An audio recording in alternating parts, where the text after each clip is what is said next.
Hello အားလုံးပဲမင်္ဂလာပါရှင် Lily to Dermatologist Channel လေးမှာပြန်လည်ကြိုဆိုလိုက်ပါတယ်ကျွန်မနာမည်ဒေါက်တာထူးထူးကျော်ပါရေးပြအထူးကုဆရာဝန်ပါ comment ထဲမှာမေးထားတာတစ်ခုရှိတယ်ဒီ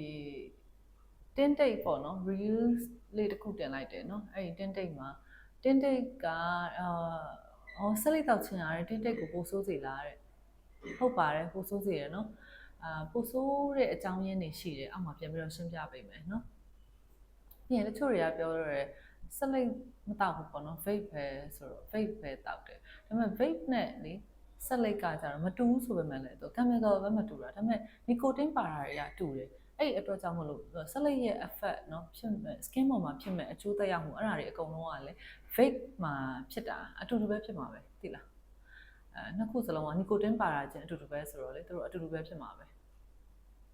ဒီနည်းတာများတာတိတ်ပြီးတော့ကွာခြားလားမကွာခြားလားကြတော့เนาะ study တွေလုပ်ထားတာတိတ်မရှိဘူးပေါ့เนาะ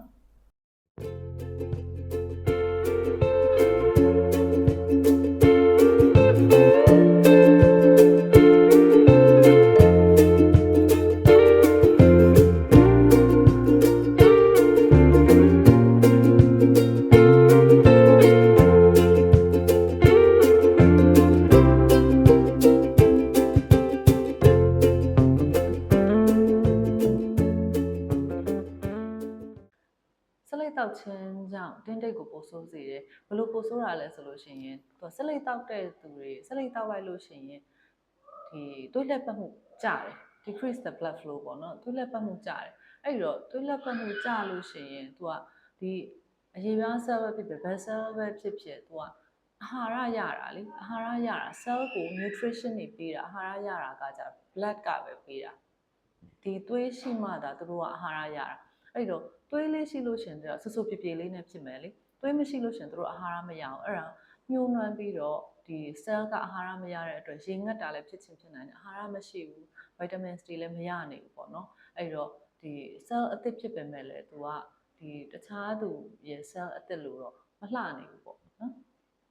ကျန်းမာရေးမကောင်းနေဘူးပေါ့လေအဲ့လိုပြောတာနောက်တစ်ချက်ကကြတော့သူက inflammation ကိုဆက်လက်ကပိုဆိုးစေတယ် inflammation ဆိုရောင်ရမ်းမှုကိုပိုဆိုးလို့ရှိရင်ဘာဖြစ်တတ်လဲဆိုအရေပြားကရောင်လာလို့ရှိရင်သူကหนีရဲလာတယ်หนีရဲလာပြီးတော့မဲလာတယ်မဲလာတာရောင်ချယ်ပစ္စည်းလေးတွေထွက်လာလို့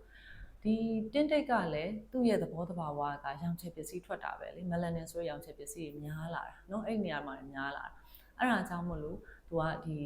ဆက်လက်တောက်တာဒီရောင်ရမ်းမှုများတဲ့အတွက်ကြောင့်မလို့ဒီအယောင်ချယ်ပစ္စည်းတွေလည်းပိုများစေတယ်အဲ့တော့ပို့ပြီးတော့မဲစေတာပေါ့နော်အရေပြားမှာတင်းတိတ်ကြောင့်ညစ်ပို့ပြီးတော့ဖြစ်စေတာပေါ့ဆက်လေးကြောင့်ပို့ဖြစ်စေတာပေါ့နောက်တစ်ချက်ကကြတော့ collagen တွေဆုံးရှုံးတယ် collagen တွေပို့ပြီးတော့ပြတ်စေတယ်အဲ့ဒီဟာကြတော့အရေပြားကလို့ဖိလိုက်လို့ရှိရင်ပြန်ပြီးတွန်းကန်တယ် elastin တို့ collagen တို့အဲ့ဒါတွေကိုသူကပို့ပြီးတော့လေများပျက်စီးစေတယ်အရန်အသုံးပြုလိုက်တယ်ပေါ့များပျက်စီးစေတယ်များပျက်စီးလို့ရှိရင်ဘာဖြစ်လဲဆိုတော့အရေပြားအသားရောင်မညီတာ skin tone မညီတာတွေဖြစ်တယ်ဖြူတာတို့ညိုတာတို့ညီတာတို့เนาะအဲ့လိုဖြစ်တဲ့အတွက်ကြောင့်မလို့ဒီတင်းတိတ်ရှိတဲ့သူကပိုဆိုးတာပေါ့တင်းတိတ်ပိုဆိုးစေတယ်လို့မျိုးခံစားရတာပေါ့နောက်တစ်ချက်ကကြတော့သူနေရောင်ခြည်ကိုပိုပြီး sensitive ဖြစ်တယ်ဆက်လက်တောက်တာလေဆက်လက်တောက်တဲ့သူကဒီဆက်လက်မတောက်တဲ့သူတွေစားလို့ရှိရင်သူနေပူလောင်တယ်ပေါ့နော်နေလောင်တယ်နေရောင်ကြောင့်မို့လို့ဒီတင်းတိတ်ရဲ့အဓိကတရားခံနေရောင်ခြည်ပဲလေနော်ဘယ်သူမှပဲဖြစ်ဖြစ်ဒီနေရောင်ခြည်ကြောင့်တင်းတိတ်ကပိုဆိုးတာပဲအဲ့တော့ဒီဆက်လက်တောက်တာအကြောင်းမို့လို့တင်းတိတ်ကိုပိုဆိုးစေတယ်နေပူလောင်စေတယ်ပေါ့ skin repair ဖြစ်တာကိုလည်းဆက်လက်ကဟန်တာတယ်ကျွန်မဗီဒီယိုတွေမှာပြောခဲ့ပါတယ်ဒီသပင်တို့ခြေသေးလက်သေးတို့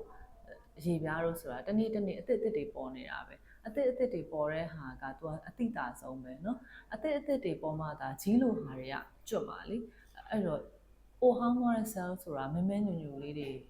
ဖြစ်မယ်ပေါ့เนาะအယောင်လေးတွေအဲ့လိုမျိုးဟိုလင်းလက်တောက်ပမှုရှိဘူးပေါ့သူကအဲ့လိုမှိန်လေးတွေဖြစ်နေအဲ့ဒီဟာတွေအကုန်လုံးကကြီးတွေလိုမျိုးစုပုံလာမယ်အဲ့ဒါလေးတွေကွာကျသွားတဲ့အခါကျလို့ရှင် cell အသစ်လေးတွေအပေါ်မှာပေါ်နေတယ်เนาะ